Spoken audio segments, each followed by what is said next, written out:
put written words on the slides. And then when we speak, we use a slightly different vocabulary because it's spoken word.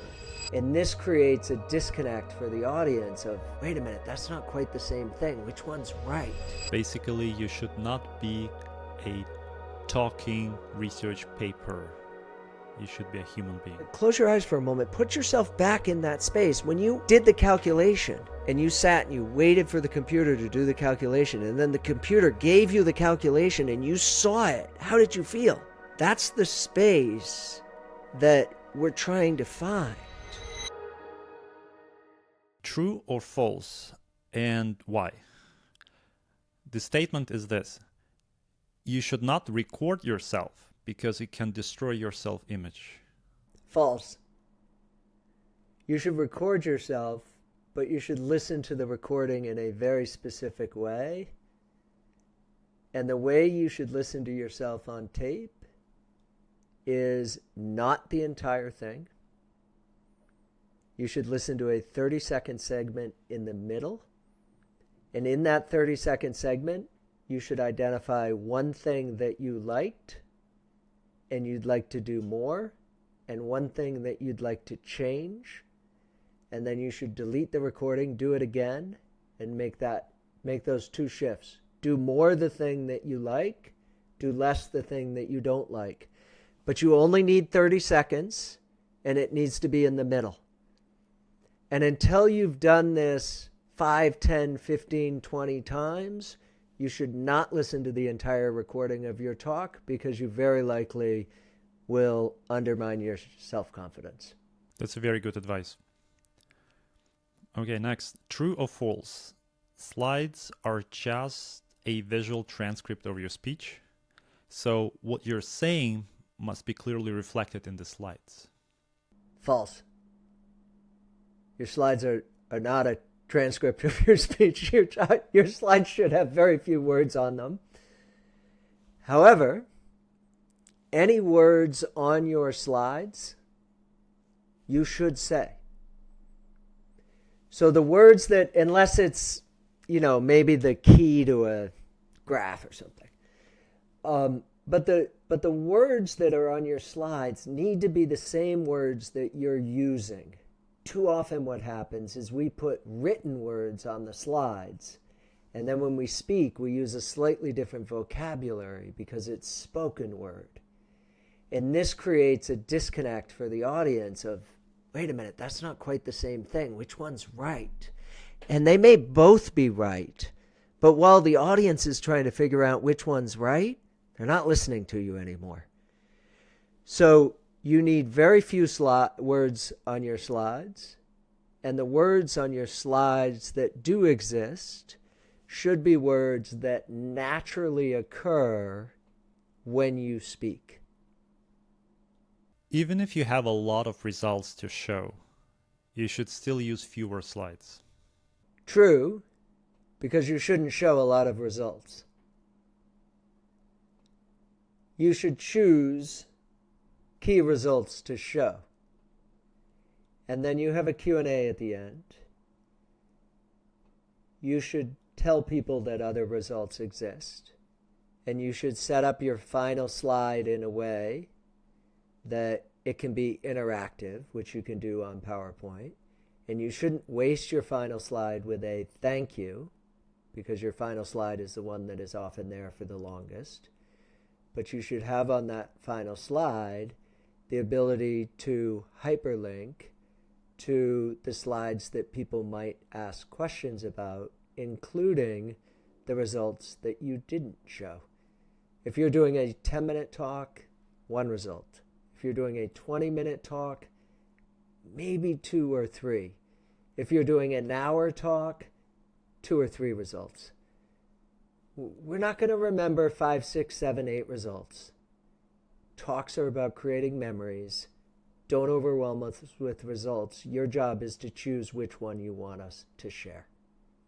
Yeah, in such cases, I also advise when there is a chance, make the last slide the one that people, especially in conferences where people can't take photos of the slides, the one that people can take a snapshot of so and tell the audience, so when you finish you can take a photo of this slide, so you can keep it in your phone for whatever reason. There could be references, there could be some extra information, but it can be, like you say, a hyper-linked slide that will make sense even afterwards when the conference ends. I like that last slide to be a bit of summary of what was talked about, as well as some things for future conversation. So one of the nice things about PowerPoint is one of the nice things about visuals now is we're working in a widescreen world, right? So it's very easy to have two columns, and you can have part of the slide or high and low, and you can have either the left or the upper part of the slide be things that were talked about, and you can have either the right or the lower part of the slide be things that could be talked about in a future conversation. Because really, you want your presentation to be the beginning of a future conversation. Okay. True or false? In a PowerPoint presentation, you must have per slide one image or one graph or one message, but not more. I'm gonna surprise you and say false. Oftentimes, the problem, the challenge for audiences is not each individual message, but the relationship between the messages. And I like to focus slides on creating connective tissue between messages. So often I will have slides like the final slide I was just talking about. I'll have slides that create connective tissue visually and show the relationship between ideas, and those slides will have more than one idea. But when I'm sharing an idea, or I'm sharing a visual, or I'm sharing a data, one at a time. True or false? Images are much better than words or bullet points. Better than bullet points, for sure, because bullet points obscure relationships between ideas. So bullet points should always be turned into some sort of graphic that displays the relationship. Some ideas, a word is exactly the right thing. Lots of ideas, some data, the data is exactly the right thing. Sometimes images are exactly the right thing. You should do both, and you should choose strategically for which one the moment calls for. Am I allowed to cheat and say neither? Because I just said neither. That's fine.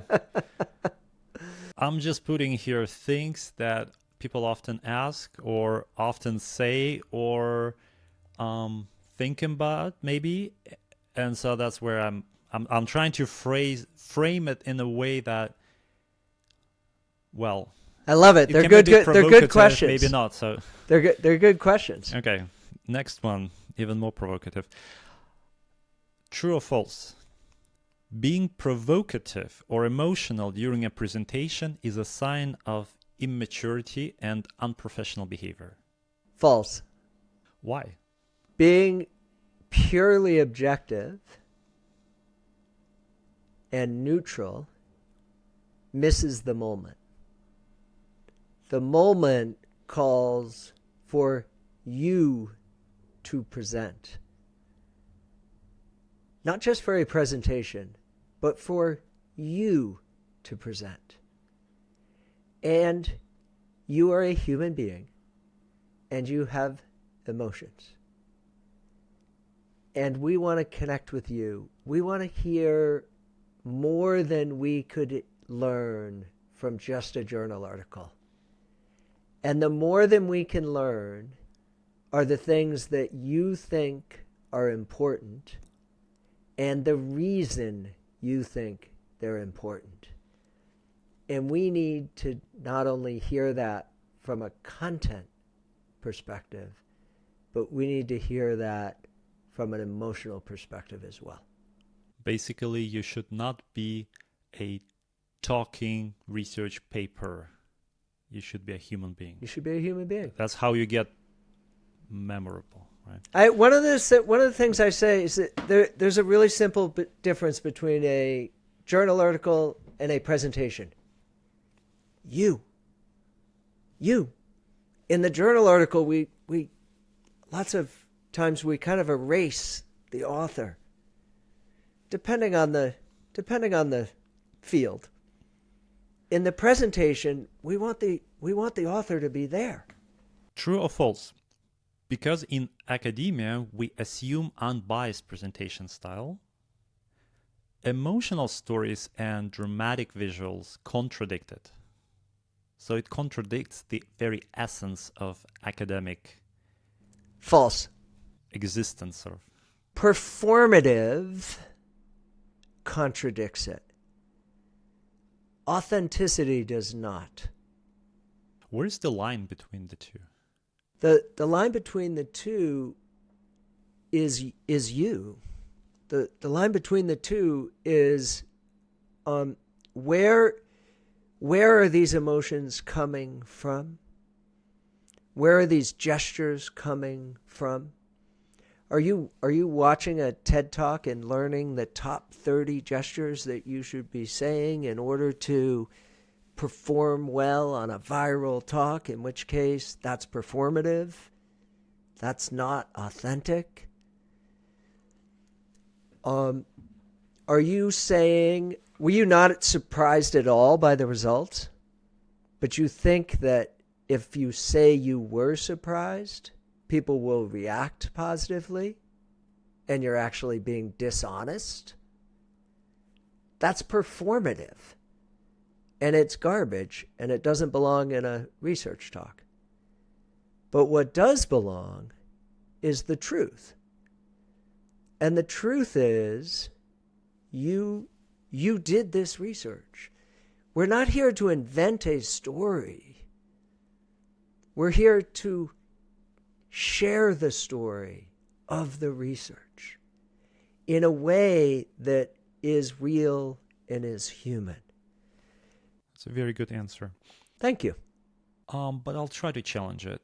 So I welcome I that. can imagine when a performance can slowly translate into your authenticity when you practice it well enough. And I'm not showing dishonesty. I'm saying performance means body language, voice, your voice, the rate of your speech, or whatever else you can put in there. So all these, I would say, external things you can practice still, but at first they feel like you're performing, so it's hard to really do it for many people, but then eventually they become yours.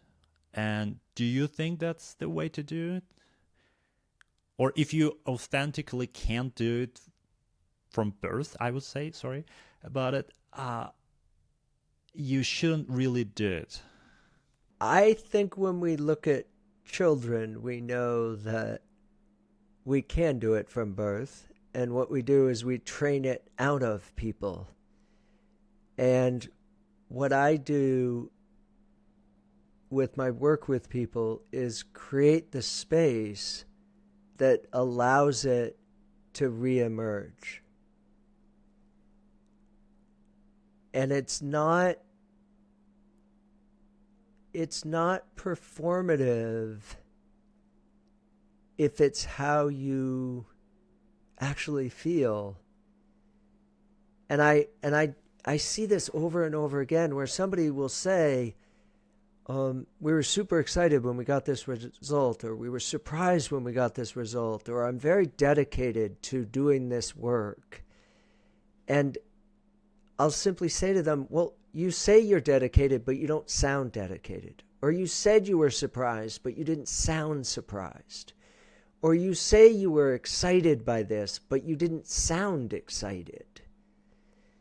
And they're like, well, I'm just giving a talk. I can't be. I'm like, no, think back. Like, and sometimes I'll even have them close their eyes. I said, close your eyes for a moment. Put yourself back in that space. When you did the calculation and you sat and you waited for the computer to do the calculation, and then the computer gave you the calculation and you saw it, how did you feel? That's the space that we're trying to find. That's the space that isn't performative because it's true. And everybody has that in them.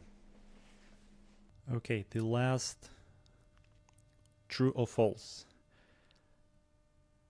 A good talk is about building an idea inside the listener's mind and not quite about selling your narrative. So talks should not turn into sales pitches. True. And I would go a step even further. A good talk is about allowing each audience member to have an idea form in their mind. And it's actually okay if those ideas are different. Everybody doesn't have to hear the same thing. Everybody doesn't have to come away with the same thing. What you want people to come away with something that is clear and that is true, but it doesn't actually have to be the same for everyone. And your job is to create the space that allows them to engage with your work so that then they can make sense of it in a way that's important for them.